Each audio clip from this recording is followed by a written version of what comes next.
And coming up next from Reno, Nevada, our main event, James Lights Out Toney returns to the ring for the first time since he fought for the WBA Heavyweight Championship, squaring off against Dominick Guinn. Well, in the words of Howard Cosell, James Toney is truculent, one of the more colorful and bombastic fighters of the last 20 years. Even when Toney was struggling on the scales at middleweight and super middleweight, it was difficult to envision him as growing into a player in the heavyweight division. But his career as a heavyweight has been marked by victories followed by setbacks. Now at 37, Toney starts again. Al Bernstein spoke with the ageless contender.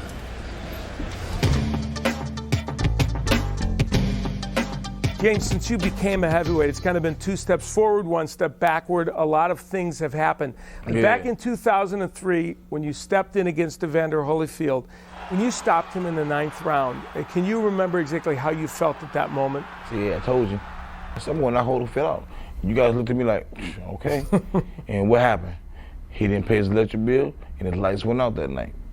You know what I'm saying? That win vaulted you immediately toward the top of the heavyweight division. Did you say to yourself then, world's my oyster, it's all going to be smooth sailing? Yeah, the world is mine. They better back up. I'm coming. But instead of gathering momentum, a training injury brought his career to an abrupt halt. After that Holyfield fight, and you had that Achilles injury, which was a very bad break for you, how did you keep yourself mentally strong during that time? I'm hard-headed, man. I'm very hard-headed. You know, for a second, yeah, it got to me for a second, but then after the cast came off and I was able to start getting mobile with it again, I'm like, oh yeah, we can do this. After almost a year, Toney returned to the ring for a tune-up against undefeated Rydell Booker. But once again, he was plagued by an injury. This time, a bicep and tricep tear. Good enough took in the first round. Snap both of them. You know, I couldn't stop it. You know, it's not going to stop me from doing what I'm doing, because I went 11 rounds with the arms like it was. It was painful as hell, but you know, I told you, I'm hard-headed. I don't know when to quit. What medication did you take for that shoulder injury then after when you were rehabbing, getting back? Well, I was taking, we started prednisolone, and to help heal the muscles for the kind of bicep tricep tear, and I put a cadaver in there, the healing process. Last April, with the shoulder still healing, Toney beat John Ruiz for the WBA heavyweight title. Toney fulfilling a dream of becoming a heavyweight champion! My arm was still bothering, but you know, hey, I did what I had to do. I beat him one arm, and I won. Hands down, fair and square. But his celebration was short-lived. For less than 2 weeks later, the New York State Athletic Commission suspended Toney and stripped him of his title for taking an illegal substance.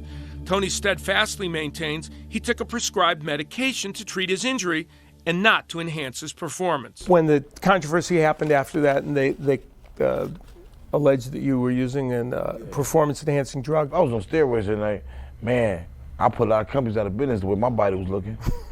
I'm serious. I was looking terrible. Is there a certain amount of resentment over the whole process, or do you have to kind of put that beside? You know, it don't matter to me. You know, everybody knows I'm the people's champ. Hey, I'm just having fun. I'm ready to go ahead and get the rest of the belts, and then after I get the rest of the belts, throw them in the trash can. You know, a belt don't define James Toney. It's supposed to be the fighter make the belt, not the belt make the fighter. Yeah. People got it twisted here. Do you feel like you just turned 37? I just turned 27. Well, up here. You don't feel like time's running out, there's a time issue? I'm looking forward to bigger and better things, and whatever happens, happens. But you know what? Ain't nobody in the heavyweight division gonna beat me. Nobody. Nobody. Nobody. He's really got to learn to open up some more. Ever since he won his first major world title 14 years ago, James Toney has proven that he can talk. And yes, he can back up that talk. But if added weight hasn't slowed him, injuries and that positive test for steroids surely have. Tonight he attempts to regain momentum. But Al, can he climb back to the top one more time? You know, it seems implausible, doesn't it, that Toney, who hasn't lost a boxing match in 8 years, is trying to regain momentum. But he is, and to do that, he needs to be healthy. And he appears to be 100% physically fit for this match. Now, Toney is a defensive genius, and he's a superb counterpuncher. And it takes a very consistent effort to beat him. And consistency has been pretty elusive for Dominick Guinn. Now, he's had flashes of excellence, reminding us why we're all so excited about him as a pro prospect after he had a storied amateur career. But he's come up just short in his important fights. Lack of focus and conditioning have hampered him, and so his blueprint for success tonight requires both those elements. Part of the focus is to remember to work the body against the 37-year-old Toney, especially early. Guinn says he averaged 90 punches per round in sparring. A good work rate is essential. To beat Toney, you have to at some point land left hands. Guinn is not by nature a left hook artist, but if he throws his favorite jab right hand combination and does it quickly, it could set up the left hook. But once he throws this punch, he can expect a counter from Toney. Slipping this counter shot would make this scenario perfect for Guinn.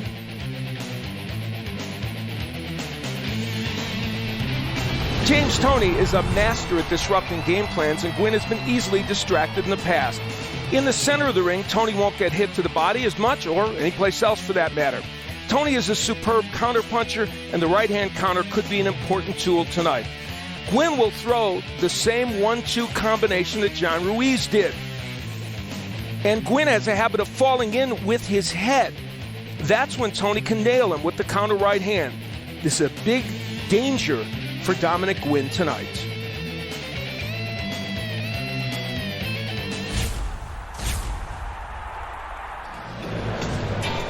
Well, despite being all but written off at age 30, which is young for a heavyweight these days, Dominick Guinn hoping to become the most famous person from Hot Springs, Arkansas since Bill Clinton.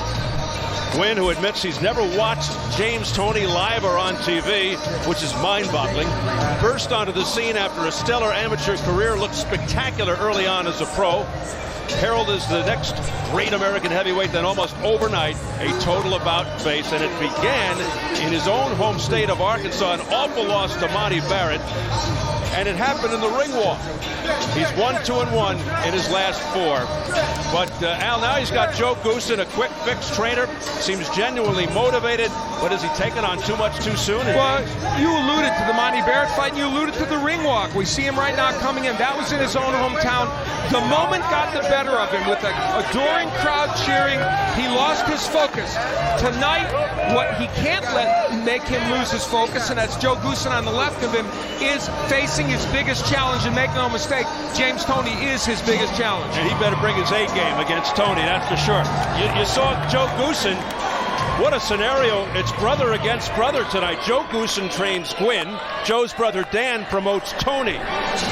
Joe's become one of the best trainers in the business, and if Guinn upsets Toney tonight, it would be utterly devastating. A tremendous blow to Dan Goosen, since Toney is his franchise player. Yeah, this is almost an unprecedented situation, but if anybody can handle it, I guess those two can. But so much depends on which Dominick Guinn shows up tonight.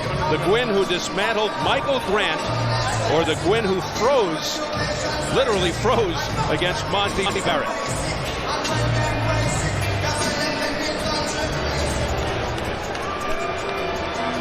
And the supremely confident, outspoken, at times quite humorous James Lights Out Toney returning to the ring for the first time since the debacle following the John Ruiz fight 6 months ago. He told us he feels good, but admitted he did have a little problem with his right hand in training, but no excuses, he said. He said, hey, I fought Ruiz with one arm. He may be the most relaxed fighter you'll ever see. One of the true characters of the sport.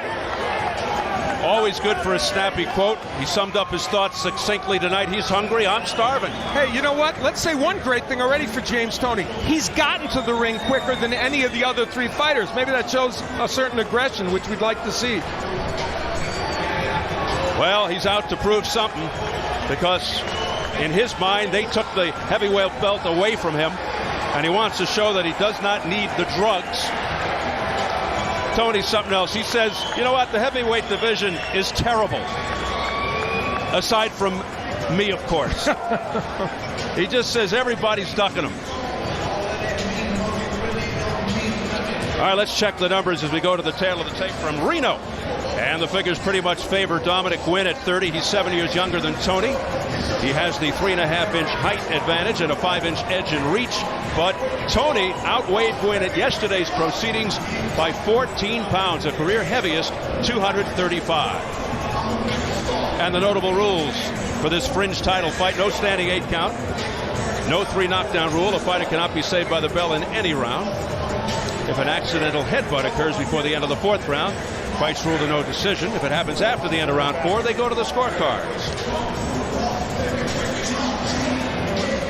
So here at the Events Center in Reno, we are getting ready for our main event. James Lights Out Toney versus Dominick Guinn, heavyweight, scheduled for 12. Let's get the official introductions from our ring announcer, the classy Jimmy Lennon Jr.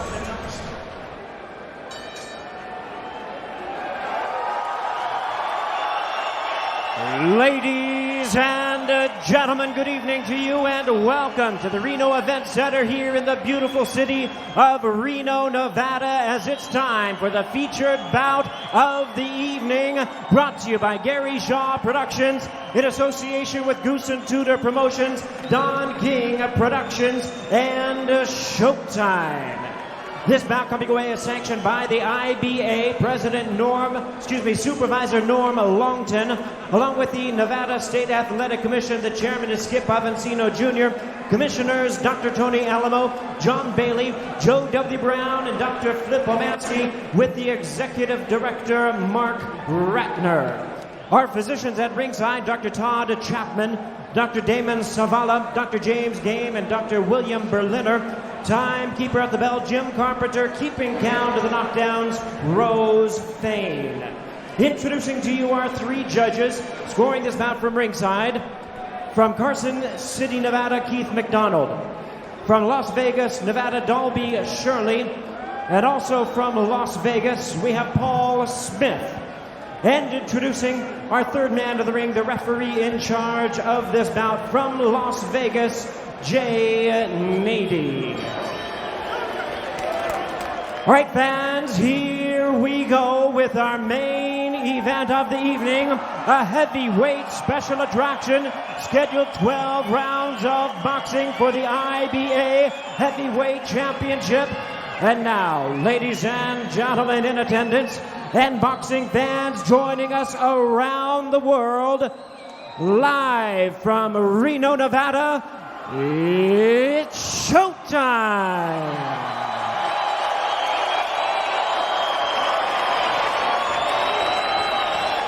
Introducing to you first, on my right, he is fighting out of the blue corner, wearing red trunks, originally from Hot Springs, Arkansas, now fighting out of Houston, Texas.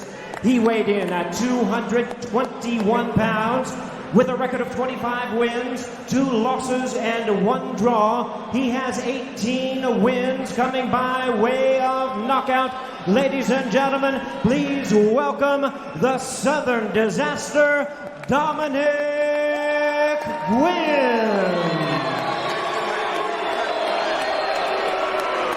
And his opponent across the ring, ready to go on my left, fighting out of the red corner, wearing purple trunks with white trim, fighting out of Sherman Oaks, California. He weighed in at 235 pounds. His record includes 68 wins, 4 losses, 2 draws, 1 no decision, with 43 big wins coming by way of knockout. Ladies and gentlemen, please welcome one of the all-time greats, the former IBF middleweight, super middleweight, and cruiserweight champion of the world, introducing the IBA heavyweight champion, James Lights Out Toney.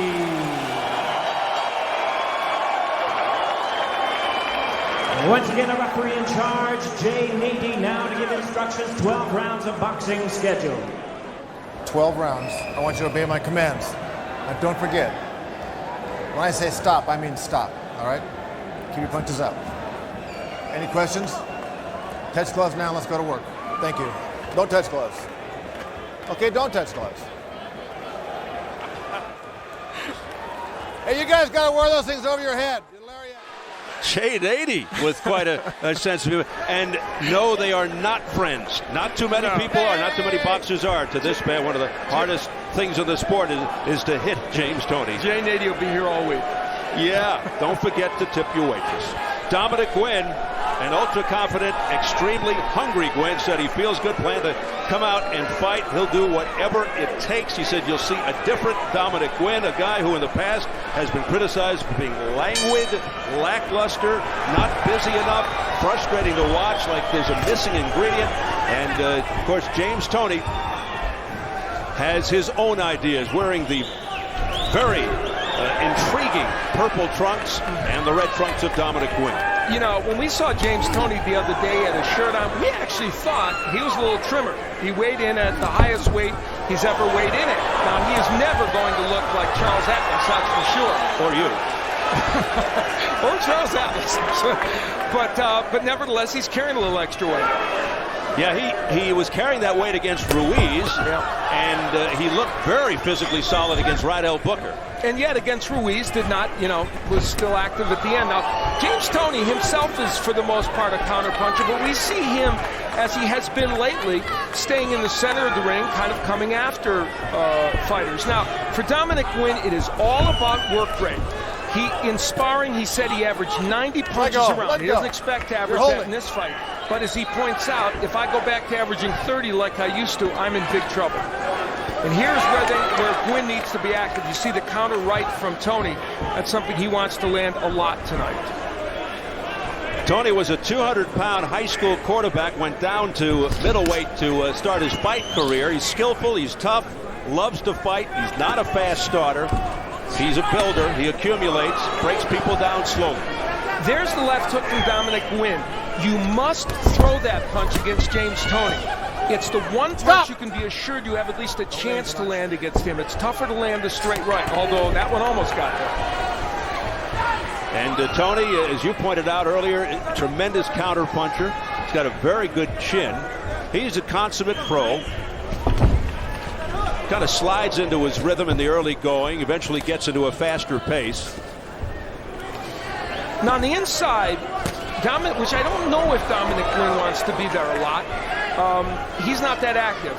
His height and reach and his jab and his straight right make the outside a little better for him. Al, as we come down to the stretch of the round, we'll look to see if Toney looks to rally late and steal the round, which is something he is very famous for. Which, by the way, we saw Chris Bird do often in the previous fight, a fight that had a lot of inactivity during the course of the round. Well, we've already had more action here in the first 2.5 minutes than most of that first fight. But Toney can lull you and then jump on you. He did that with John Ruiz. He can play possum, and defensively, one of the best. Stop. We mentioned old school. They call him, sometimes they call him the mongoose. Saw Guinn feint with the jab, and then he was able to get something in after it. Time! Thank you.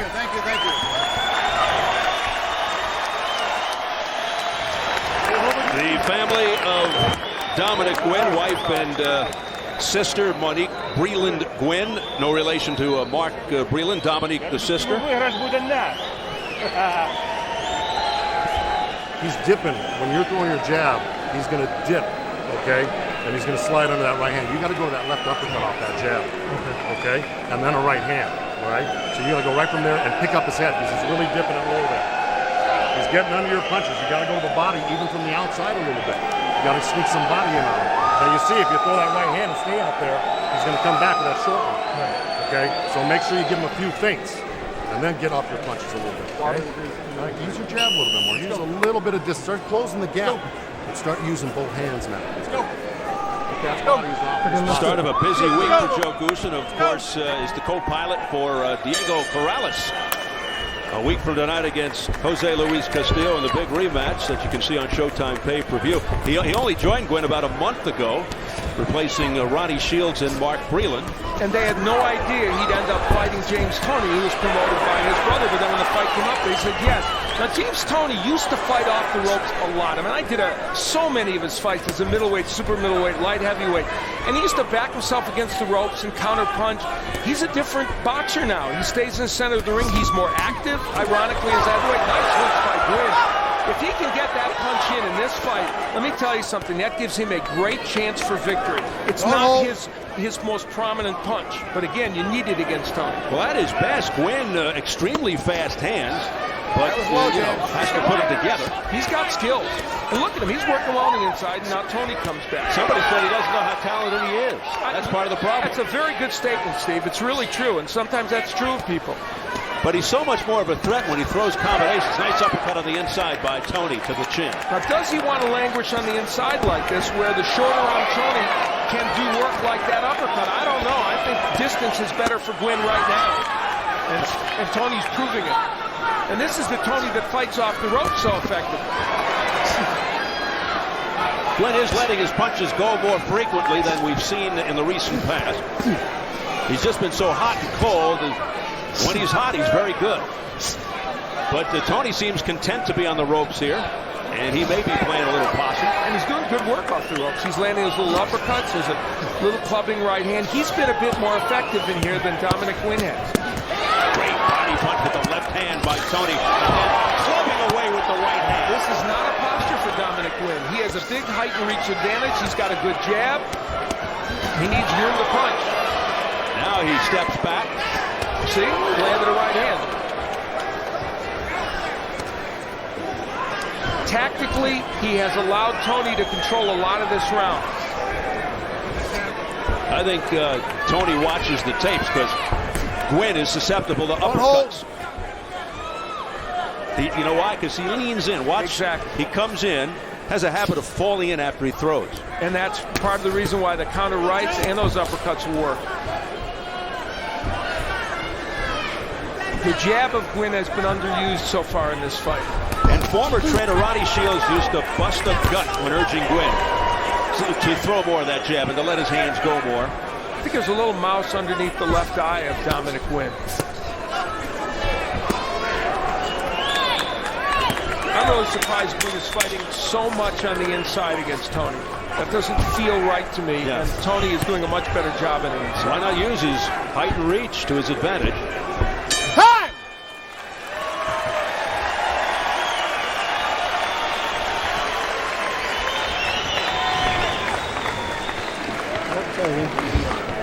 All right, nice job.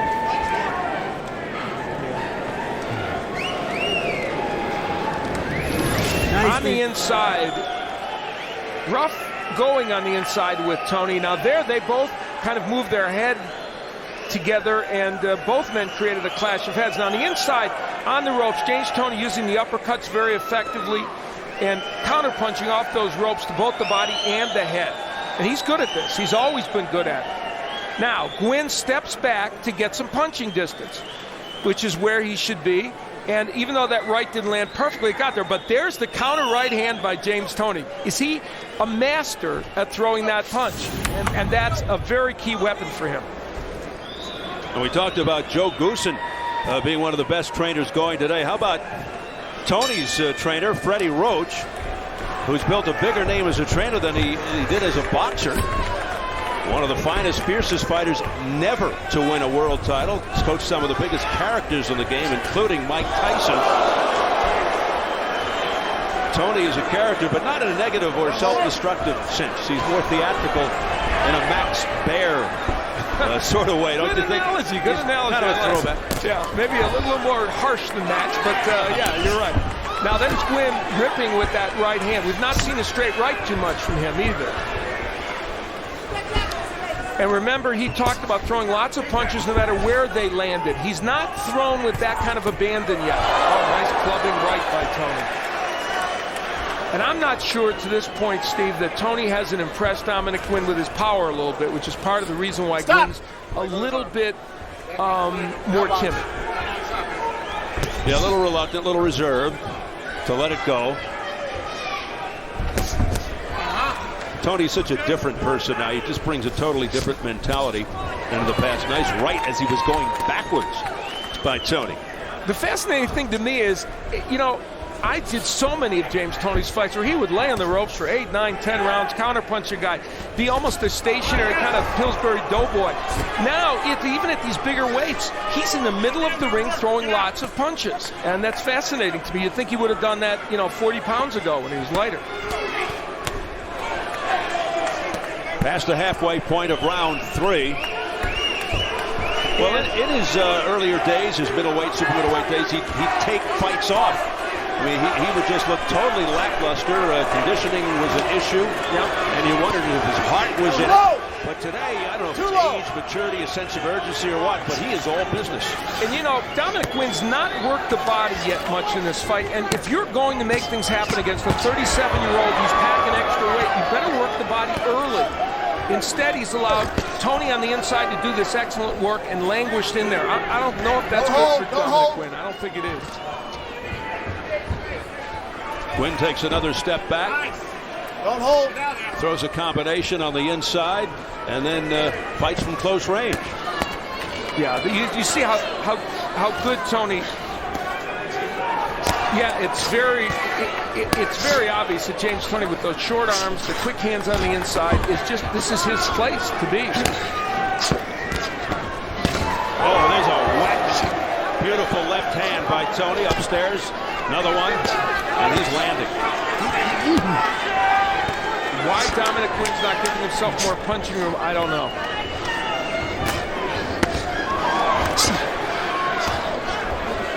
And Toney's actually doing more work to the body. Time. Good round for James Toney.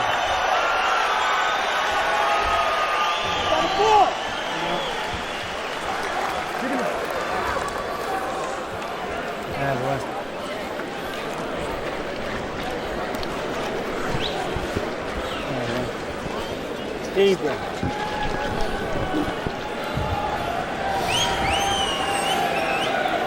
Swing, Justin.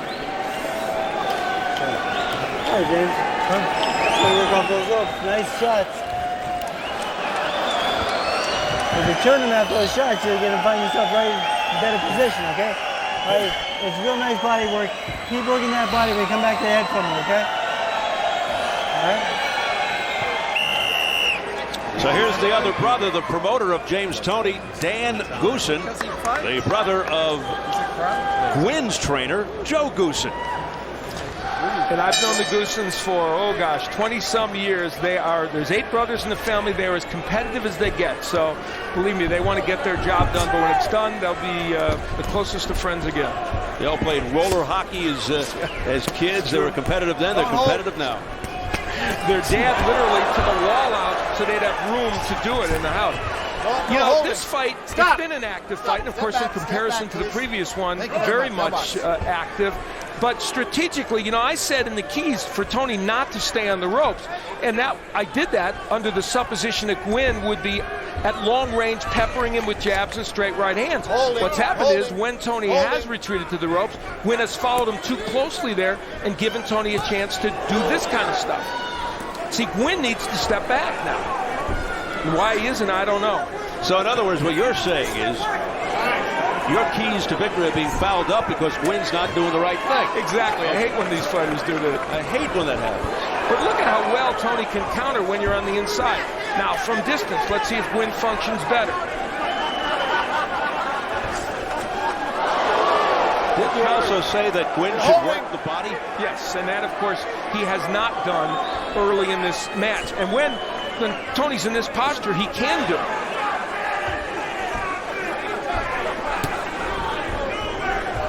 Now, at 37 and at his highest weight, will James Toney fade a bit in this fight? Will he be less active as we go on? That's maybe one thing that Guinn would be hoping, but right now, look at what James Toney's doing. Barrage by Toney. Wait a minute, 37, that's young today in the heavyweight. Yeah, you're right. He's a whippersnapper. We would be young if we were in the heavyweight. Well, that's like I carried away. Maybe you would. I don't know. The chance of Toney ringing up. That's certainly better than what was ringing out in the first fight. Well, he's fighting very well, and Dominick Guinn's helping him out by languishing on the inside like this. Now, Guinn is being somewhat active. It's not that he's not throwing some punches. It's just he's doing it in a posture that isn't his forte. And again, nothing downstairs. He should be ripping hooks and right hands Guinn to the body. And he can do it. He's a very good body puncher, Dominick Guinn. He really is. Holding. Best line of the night offered up by Jay Nady, the referee here. All right, don't touch gloves.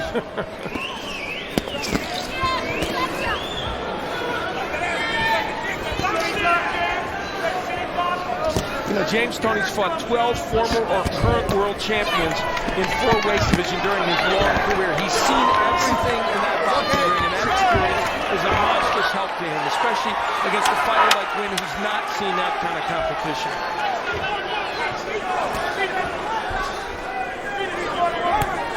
Yeah, James Toney with the huge advantage in experience, of course, and quality of opposition. What round is this here? I know you feel good, right?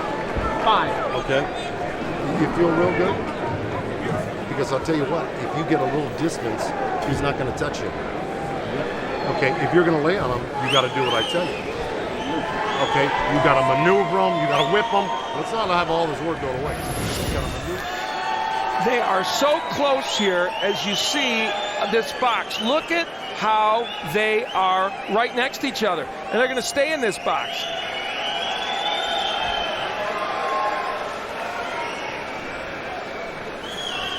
Not much distance when they're on the inside. And that is not working for Dominick Guinn. That was better than Little House on the Prairie. That was great. Should have drawn a chimney on top, I think. How about, that's right. How about Joe Goosen? First thing he said to Dominick Guinn, you feeling all right? And then he said, you got to give yourself a little distance. This is exactly what you've been saying. You can't win on the inside with this guy. And he said, if you're going to get on the inside and lay there, you got to listen to what I'm doing. You've got to rip shots, especially to the body. You know what James Toney brings to the heavyweight division, and we're seeing it even against a heavyweight that has some pretty good hand speed. He punches quicker than other heavyweights, and that's an issue. I know. Try to keep your head away from this. I'm looking at James Toney. Honestly, I'm going back in my brain. I'm still amazed. He's standing there as a heavyweight fighting against these guys and looking good. A guy who started out at 160 and has won 3 world titles in lower divisions. He did win the WBA heavyweight title, then was stripped of it for the drugs and steroids as you look at press row scoring. And it's all for Toney, but pretty close. Have given them all of the rounds. Is that right? They all had it by 2 points. Alon Hyam, who is the assistant to Joe Goosen, was telling me the other day at the press conference that sparring partners were lined up in Dominick Guinn's gym for free to help him beat James Toney, which is kind of a statement on James, but you know what? I like him. I like James. The fighters don't seem to, but well, he's very outspoken. You know, no question. And he's had his share of little tiffs all around, but he marches to the beat of his own. He marches to the beat of his own drummer, and he does what he wants in life. But I think a lot of that is shtick. Well, the portion of it certainly. Good left hook by Dominick Guinn. Now early on, he's throwing that punch and using it somewhat effectively. You're holding his arm. Thank you. Well, that was nice. James Nady told Dominick Guinn holding his arm, and he released himself, and then he got James's attention with a nice right hand. Holding. You're holding. I just don't know if Dominick Guinn can win this fight on the inside. And maybe he can as this fight goes on. He's certainly been more active. He's taken Joe Goosen's advice, and when he is on the inside, he is being more active. Oh, big right hand upstairs by Toney. Now, Dominick Guinn has never been down. Never been down as a pro. So he's been hit by Sergey Lakovich and a few other big punchers. So it's not like he's going to fall down from getting hit by a punch. Well, this is certainly the most active he's been in a while. He was lethargic against a one-dimensional fighter, Friday Ahunanya. Don't hold. Holding. He did look good against Sergey Lakovich and, as we said earlier, Monty Barrett. Originally lost to Hasim Rockford.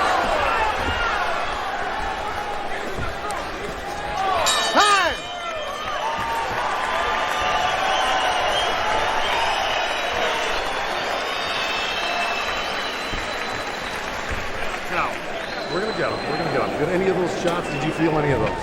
Nothing. Take a couple deep breaths through your mouth. Through your nose, I'm sorry. Okay, now, a little bit better. You keep going to that left uppercut, but bring the chop right hand right behind it, okay? If you lead right hand on them, you're going to get hit with that counter right hand, okay? You can't. I told you what to do. Throw the jab, feint that right, and let them counter you with that left. And then you counter with that left hook. You got to get trickier now. You got to let your hands go more. You got to start sneaking down to the body from the outside, okay? You do that, and we got this fight in the back. Now, I'll tell you what. You probably got a couple rounds here. He's got a couple rounds here. But I'll tell you what. This is where we need to use our conditioning. Our conditioning. Do you understand? Okay. Here we go. There may be nobody better at dissecting a fight and breaking it down as a trainer than Joe Goossen. Yeah, and he's very calm in the corner, and he's very precise, and that's one of his strengths. Yeah. So I guess the biggest problem here tonight for Guinn, although he's been more active than usual, is that he's been fighting too much on the inside, not doing the right things when he's on the inside. And you got to remember, he's going up against a guy, James Toney, who is a terrific fighter from close quarters. Now there's a double left hook from Guinn. It's the punch you have to throw against Toney. And in recent years, Tony's been hit with that punch a little bit more. In the old days, it was still hard to even hit him with that. That was the best sequence of the night for Guinn. But again, here's Guinn languishing on the inside. Look at the jab. See that? When he's got some distance, that can work. So let's make no mistakes. From the outside, Tony's been pretty good as well. Holding. Thank you. And Tony's such a precise body puncher. And he prefers a guy coming at him. So he can counterpunch. Absolutely. And Guinn's answering. James Toney. I'll tell you what, though, this is good action on the inside. It's enjoyable to watch some very good inside fighting by both these men. Look at these shots by Toney, and he's on the ropes. He's just good at this. He's been good at it for 15 years or more. Wade said he's the consummate pro. You just always see, he's so intelligent, so crafty. He just, look at these shots to the head and to the body by Toney. And this is a posture for Dominick Guinn. It's not the place where he normally would be. He can fight on the inside some, but much more effective on the outside using his height and reach. So Toney really picking up the pace here. Has the higher work rate, and his punches are accurate. That was low, Dominick. He doesn't waste his punches, I'll say that. He's economical. See, Guinn's laying on him, but not doing it. And it's always Toney that's able to get something done at this juncture. The uppercuts, the chopping right hands, and the same punches are landing over and over again. And you got to wonder if this is wearing Guinn out for the later rounds. Guys, I mean, Tony's got some heavy hands, and he's using them right here. 2 overhand rights. Normally, if you would smother a fighter like this, it would work to your benefit, but not when it's James Toney. He's so adept at fighting off those ropes. He's got underrated hand speed, too. Yes. Oh, and especially in the heavyweight division, where he's certainly the quicker of most of the fighters he's going to face. And that's what makes a possible matchup with Guinn intriguing. And remember, Freddie Roach said to us the other day, no work with weights for this fight. He said, your attribute is hand speed. Now, there's a little blood from the mouth for James Toney now. But he's getting them in. Left uppercut, nailing him with everything. What punch hasn't James Toney thrown? It's been a variety of shots. Showing his entire arsenal here. Time!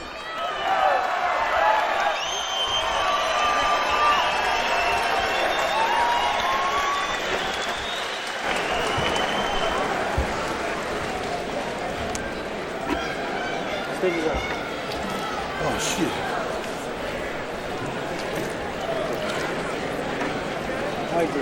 Deep breath. What Dominick Guinn needs to do is get these left hooks in. Now, they weren't fantastic punches, but they worked. And they pushed James Toney back. But when they're in this posture, James Toney has better hand speed. He's a more skilled inside fighter. And he will come at you with a variety of different punches to both the body and the head. And whether Guinn shakes his head or not that it hurt him, the fact is Toney is landing repeatedly with these shots and has been very, very effective on the inside. You picked up on the blood. It appears as if Toney is bleeding in the mouth. Center, please.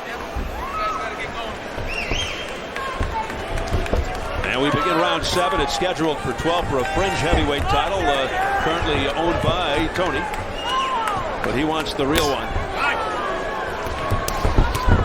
Now Toney using his jab, and he's used that punch for the most part. We may realize at the end of this fight that James Toney's thrown as many or more jabs than Dominick Guinn, and that's not a good sign for Guinn.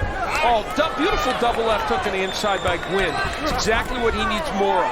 If he's going to languish on the inside, he's got to rip left hooks to the body and the head to James Toney. It's the only way to beat him on the inside. Let go, you're holding. Okay, thank you. So the left hook has been the best weapon of Guinn. He's got tools, but it's his temperament that's been a question. At times just too laid back. And it's probably more mental than physical with Dominick. Now he says he's been sparring up to on some days up to 14 rounds. Joe Goosen, oh, that beautiful double left hook. Oh, and a right uppercut by Toney. Joe Goosen, a trainer who one of his strengths is conditioning his fighters. They are always in great condition, and that was one of the areas that Guinn was lacking in. And one of the reasons Corrales had such success back in May. Precisely. James Toney a moment ago threw a right to the body and a right uppercut, a combination not too many fighters throw, and you see everybody, all three of the press row scorers, going for James Toney, and I also have James Toney ahead in this fight. I mean, this is really a huge fight for Guinn. A victory, he's back in the mix. A loss, and he goes to the back of the line. In a wide-open heavyweight division, I mean, it's there for the calling. Now, this has been a little bit better round for Dominick Guinn. And look at it. If he uses that left hand continually on the inside, he's able to make some things happen. Toney really scoring with that uppercut. There's a slapping right hand that connected by Toney to the chin. Then the left hook, followed by a right. All Toney. Toney having success fighting off the ropes. Guinn missing with the right, a chopping right, but a grazing, glancing blow. Had no effect whatsoever on Toney. Don't hold your elbow on his head.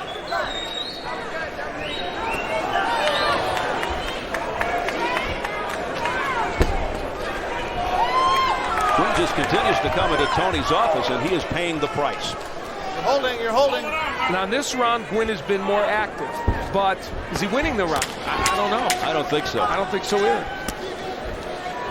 I just think Toney is landing more punches and effective. Time!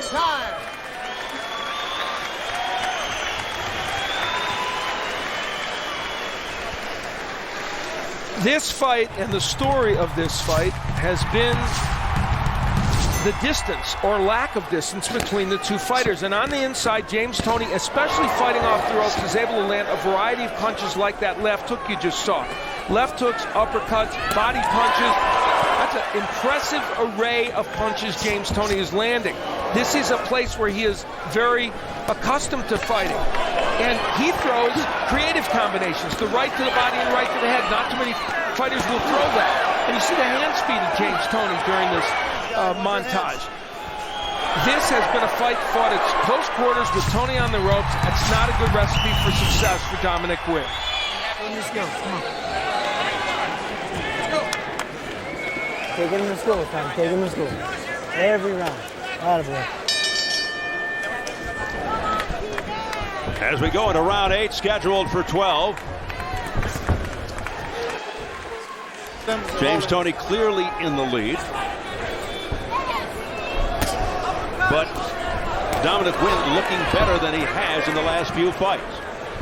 And facing even better competition, although Sergey Lakovich, certainly a good fighter when he faced him. But, you know, he's in against arguably one of the 1 or 2 or 3 best heavyweights out there. The clubbing right hand, look at the uppercuts by Toney. And now he's talking to Joe Goosen in the corner. Yeah. And, of course, they know each other very well. Well, you know what? Obviously, the heavyweight division needs to be livened up, and this may be the guy to do it, James Toney. He's certainly not a shrinking violet. Although his trunks are not shrinking, but violent. you can see that James Toney much more experienced and, of course, a great deal of success after the 7th round. So many of his fights have gone the distance, and obviously, for the most part, he's been very successful. When Guinn has underachieved his those 12-rounders. Well, now Toney is being a showman, landing a right hand and then looking away. Remember in the Holyfield fight, he kept looking at the judge. He wanted to make sure the judge saw that punch. Not content to leave the commentary to us, is he? Exactly. No, he's performing very well.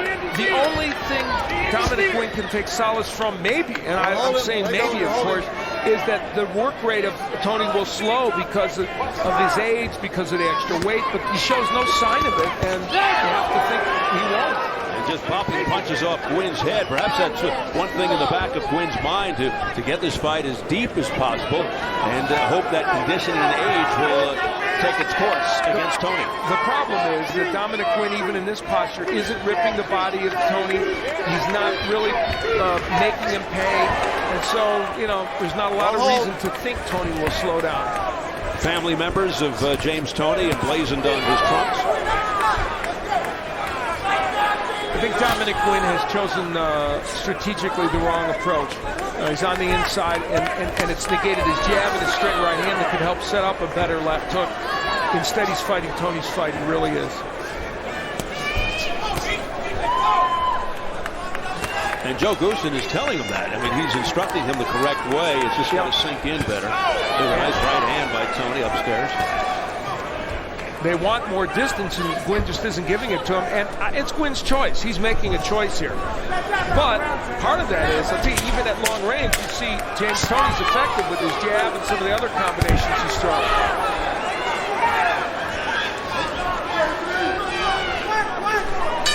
Again, Dominick Guinn is playing Toney's game, and he just stares him down. Well, he touched gloves with the ref. Nice shot. I'm not finishing with the hook on. Beautiful.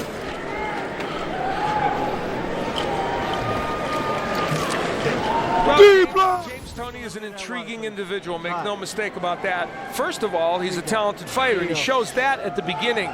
Now, he's talking to the crowd, and then while he's talking to the folks at ringside, he decides, I'm going to throw a combination and land. And, you know, there are not too many people that can do this. He's chatting, and Dominick Guinn's not making him pay, and then Toney rips shots on the inside. That's a nice combination, and takes time to look at Jane 80. Looking for a comment, perhaps. Then he shook his hand. Still talking. He is a showman. Little wink. And he's ready to continue. Round 9. Comes running out from the corner. Explain to me, as they will look at the tape and the gloves, how James Toney can be at his all-time high weight. No coaching, please. Yeah, 235. Be a heavyweight and be more active. Now, part of it is no injuries. You know, he's feeling okay about himself, but you look at him, that's an active guy who's weighing more than he's ever weighed. 7 years older. 7 years older than his opponent, and he's the guy that's more active. Wait a minute, maybe he's really is 27. He told you in the interview he's 27, not 37. You're right, I doubted him. Let's take a look at that birth certificate. He has found the fountain of youth. Just a very nice effort by James Toney. It really is. And you know what makes it even better? It's fashioned on the inside when Guinn does that, and it's fashioned in the center of the ring with jabs and body shots and uppercuts and all the rest. He is just brimming with confidence right now, Al. He's flicking that jab. And Dominick Guinn has fallen into that I'm not going to punch too much syndrome that he's gotten in before. That right hand they've shook Dominick Guinn. And now he throws a whole mess of punches, and he's yelling something at somebody in the crowd. For the first time, we saw Dominick Guinn hold on. And that's a sign. Here it is again. You're grabbing. You're holding. Jane 80 says, stop holding. Stop! You're right, we haven't seen that many many clinches. Very disappointing at this moment for Dominick Guinn. You know, he's 1-2-1 in his last 3 fights.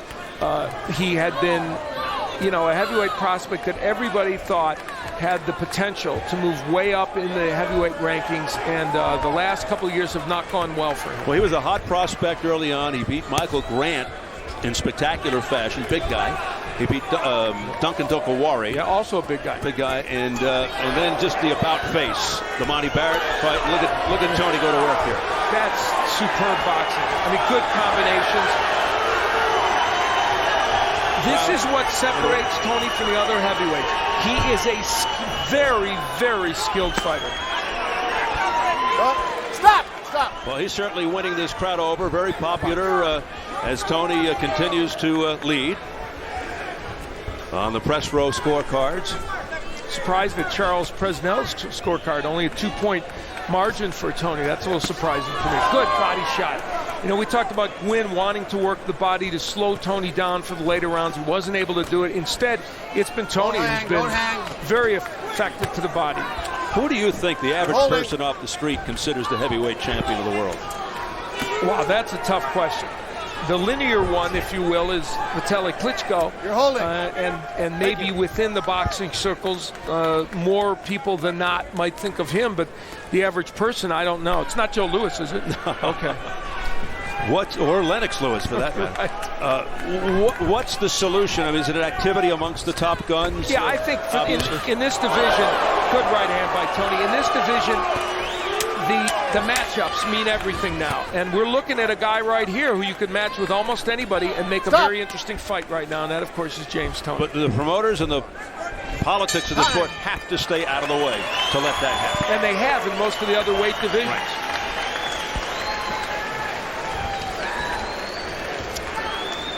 Interested spectator fought earlier tonight.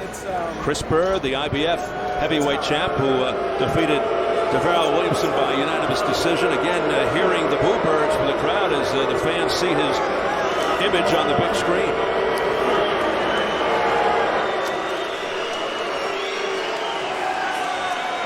James, put the combination together, it's over, okay? Now here, you let a beautiful right uppercut. Come back and look for me and then put me to sleep, okay? All right? Now pay attention, all right? You're fighting a great fight out there, all right? Show me your skills, put the combinations together. How do you feel, son? You look great. You look great. Deep breath. Okay. Encouraging words from Freddie Roach to James Toney. You look great. What else is there for him to say? He's doing everything right. You know, I understand the fans booing Chris Burr, and I understand they didn't like the effort. I just feel bad because he's such a quality guy, and you feel bad he has to endure that, but the performance of that fight created that. He is, and so was his opponent, Deverell Williamson, a very quality individual, and you kind of feel bad for them. That lackluster fight took place. Holding. Let go there. Let go. Stop.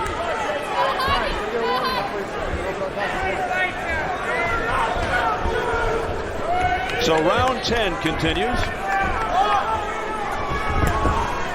Holding. Thank you. James Toney in this fight, interestingly, has, as we mentioned before, has shown us two different dimensions, and it's very impressive, especially in the heavyweight division, because he's fought off the ropes, he's counterpunched, and then in the center of the ring, he's been very, very effective with his jab against a fighter who has a height and reach advantage over him. So, as we've said, those two dimensions, very impressive for James Toney.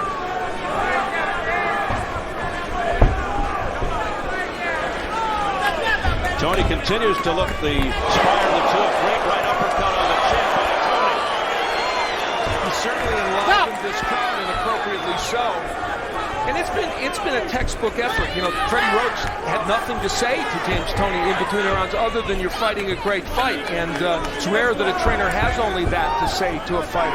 And for Dominick Guinn, part of the problem is now he's in the later rounds, a place he hasn't always excelled, in against the 37-year-old who just isn't stopping. He's continuing to punch and continuing to do exactly what he needed to do. If there was a statement to be made here, James Toney's really making it with this performance. He said, I'm healthy for the first time. I'm ready to, since the Holyfield fight to a great extent, and he's shown it. And apparently time out, hang on 1 second. Problem with the tape on the right glove of Dominick Guinn. And the thing is, it doesn't seem to matter as far as the spare tire. Thank you. Around Toney's midsection. He still seems to be in very good condition. And as you pointed out, he seems very healthy, which are contributing factors to his performance here tonight. Okay, and, you know, let's make no mistake about it. Dominick Guinn has reached the status of kind of a fringe heavyweight, but a fringe heavyweight with a lot of ability, who has had his excellent moments. Big right hand there by Toney to the head of Guinn. No knockdowns in this fight. As Al pointed out, Gwynn's never been down. Toney's been down a couple of times in his career. So this is what you like. You like to see a heavyweight in round 10 throwing combinations. And there aren't too many that do that on a regular basis. Very, very few. You know, one that did, even though he's not maybe the great fighter, we enjoyed Owen Beck when he was on this network fighting and throwing a lot of combinations. What the heck? So we head to the final seconds of round 10. Another impressive one for James Toney against Dominick Guinn. Stop time. Next Saturday will be the rematch of the fight many are calling the fight of the decade. This is one you don't want to miss. On October 8th, it's the rematch of the greatest lightweight fight ever. Diego Corrales versus Jose Luis Castillo. Their first bout was an epic war. What a left hook by Castillo! The fight of the millennium. What a combination by Corrales! One of the greatest fights of all time. Unbelievable action! Can you handle it again? Corrales versus Castillo 2 plus more. Saturday, October 8th, live on pay-per-view. Contact your pay-per-view provider to order. Where will you be when history repeats itself?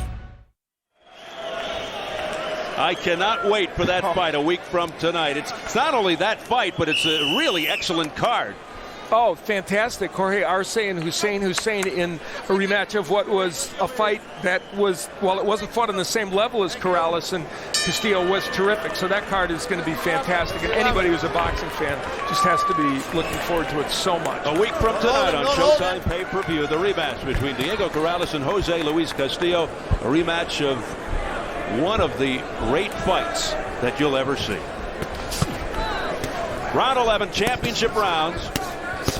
And James Toney has put on a nice show here tonight. He sure has. And there have been many elements to this that he can take away and be happy about. The fact that he's fought in the center of the ring, he's fought off the ropes, he's used a complete arsenal of punches, and he has never slowed down. And that's a very important point, because when you're 37, coming off a couple of injuries, you're weighing more than you've ever weighed, people are going to ask those questions. He's answered them. You know, he's different than all other fighters. You can't go by the normal signs with him. You really can't. Different is the operative word. Here's a look at the championship rounds. He's got the experience, doesn't he?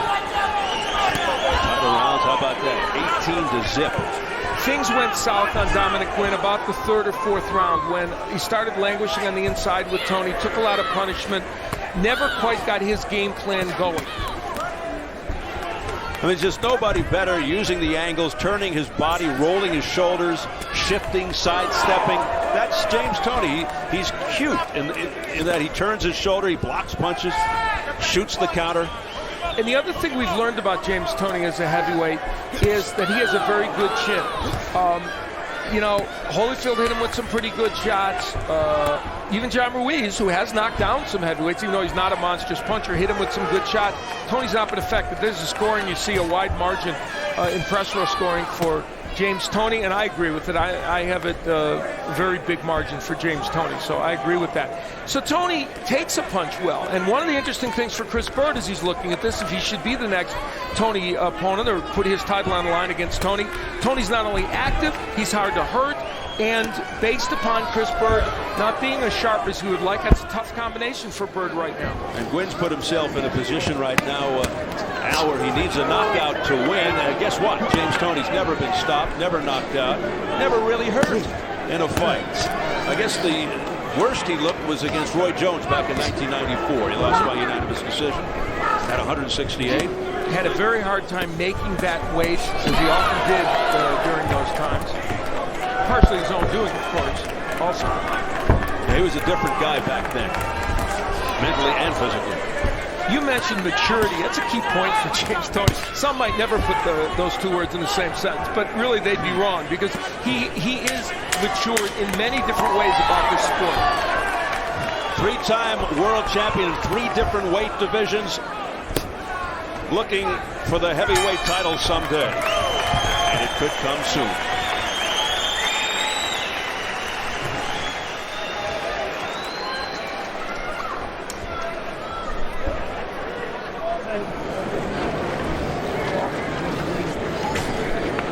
Give me another drink, Jay. Okay. Deep breath, son. Come on, keep me going. One more. Second. Okay. 12th round. Okay. All right, James. This guy's got one shot. He's gonna come after you. All right? You fight your fight. Okay? All right? Keep throwing those combinations. Keep your head good head movement. Okay? All right? Beautiful. Okay. Do it. Not easier, but you know what? You got 3 minutes left. You got 3 minutes left. You really want it. Do something about this left. Well, this is it. James Toney, Freddie Roach, they know that Dominick Guinn has only one shot at winning this fight, and that's by knocking out James Toney. Well, they didn't touch gloves at the start. They do at the end. And, you know, Freddie Roach understands his fighter. There was only one important thing for him to say. Remember to move your head, because he doesn't want James Toney getting caught with something that maybe would hurt him or put him down. He knew there was just one major important thing to say to him, and that was it. So he did. And he knows James Toney will listen. I think the consensus is that next month Vitaly Klitschko is going to beat Hasim Rahman, and most people recognize Vitaly Klitschko as the man. How do you think Toney would do? Well, you know, see, I believe that the big, tall heavyweights who fight tall, and Klitschko does it better than anyone, present the biggest challenge to Toney. Just getting to them is hard for him. That's his problem. How does he hit them? Big edge in the press row scoring. And you know, that's the problem for Toney. Any of the shorter heavyweights, I say he has a great chance to beat, and I would make him the favorite. Klitschko's the only one that's tough. Okay. Not to say he won't beat him, because I'm never going to underestimate this guy. He's doing some amazing things. Difficult to underestimate Toney. Yeah, it's just that's a tougher fight for him. He continues to have his way with the younger Dominick Guinn. You know, James Toney's been at 4 different weight divisions. I thought he was at his best as a cruiserweight. But I'll tell you what, he's fighting very well as a heavyweight, too. Undefeated. Yeah. Big right hand over the top by Toney. Just railing away. And you know, Dominick Guinn, it looks like we'll get through this fight with still not having a knockdown, though he's been hit with some very, very big and good shots by James Toney. But that's a small moral victory for Guinn. 17-year pro James Lights Out Toney. Final minute of the 12th round. Toney back in action, eagerly awaited return to the ring after being out 6 spots after beating John Ruiz and then having the title stripped because of the positive test for steroids. 2 years ago, when James Toney moved into the heavyweight division with that stirring performance over Evander Holyfield, he thought he would be active. The Guinns would be fought every 4 or 5 months. People like Dominick Guinn. It didn't work out that way because of the injuries. But you can feel when he's 100% the zeal he has for fighting and for the sport. And if he can stay healthy, he'll be a force. Make no mistake about it in this division. If only he were about 10 years younger. Yeah. He could really dominate for years to come. And that's it. I heard a bell, didn't you? Fight, over. Boy, they kept going about 8 seconds more. I don't think Jay Nady heard the bell for some reason. And that's it. This one in the books. And the fans get an opportunity to stand and applaud, which is obviously something they couldn't do in the first fight. A lot of activity in this fight, and even though Dominick Guinn didn't do the kind of performance he wanted, he was active and did try.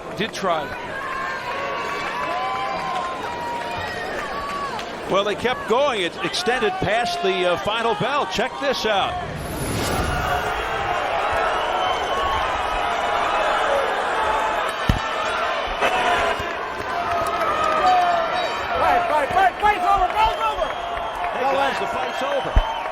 It's been over for a while. Nobody told us.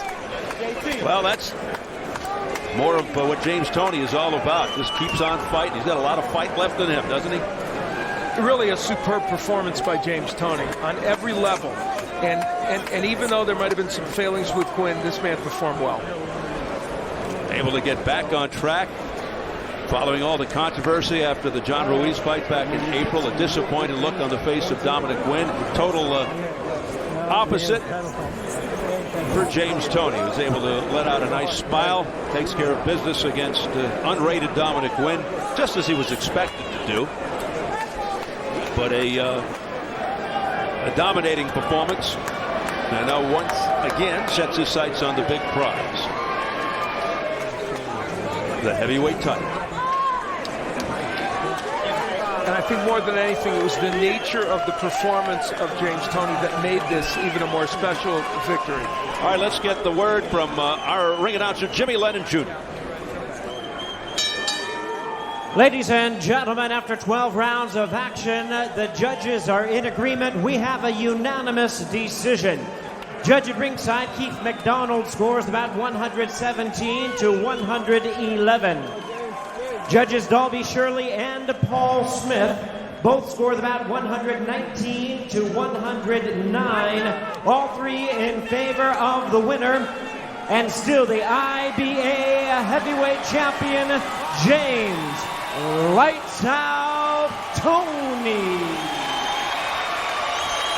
Well, lights out, lights up this crowd here at the Reno Events Center. They love him.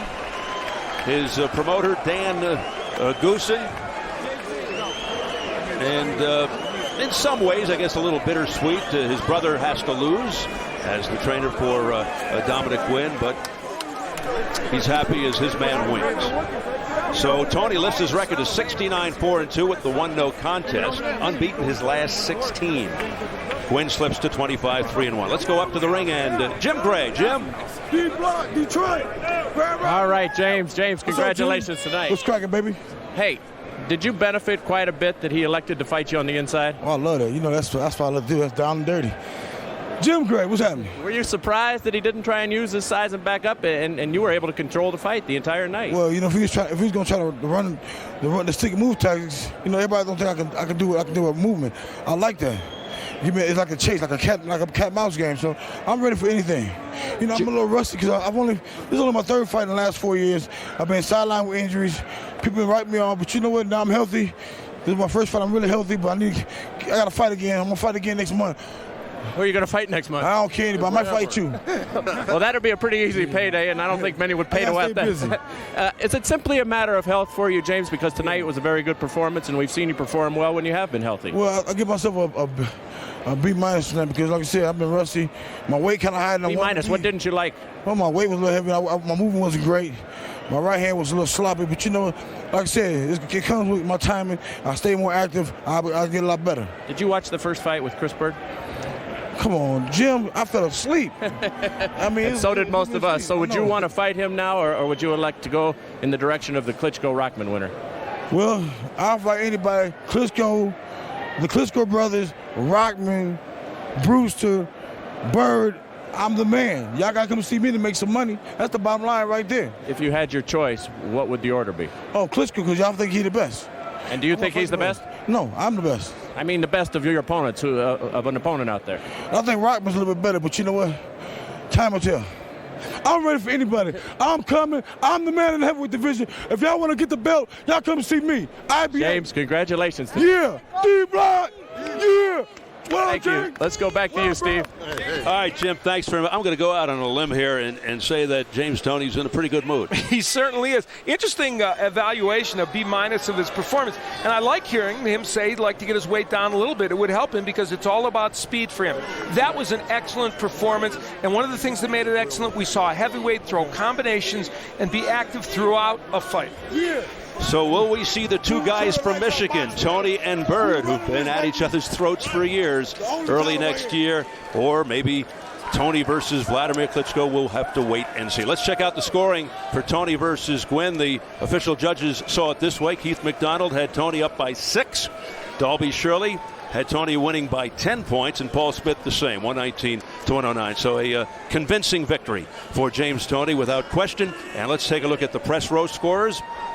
Tim Dahlberg from the AP had Toney winning 118 to 110. Mike Hauser from the Ring Magazine 119 109, and Charles Presnell from BoxingTalk.com 117 111. For this man, James Lights Out Toney. Final comments, Al? Well, I'd like to see James Toney in against any of the heavyweight champions. The Chris Bird fight would be intriguing. Layman Brewster would be fascinating. And I'd like to see him stay active, as he said, even if there's a fight in between, gets his weight down. This guy's a force in the heavyweight division and maybe the best technician in the division. At the age of 37 years young. It's astonishing.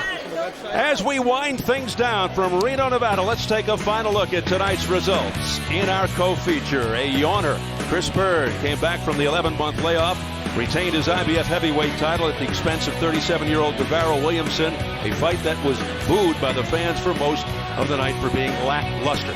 And in our main event, as you just saw, James Toney jump back to his winning ways after the mess with John Ruiz, able to turn away Dominick Guinn. Toney now looking for bigger and better things as he focuses in on another heavyweight title opportunity.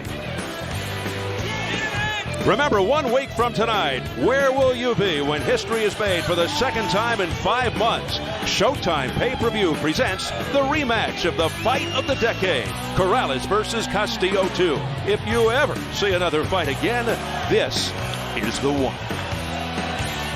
So for Al Bernstein, Jim Gray, our entire crew, Steve Albert saying so long from Reno, Nevada.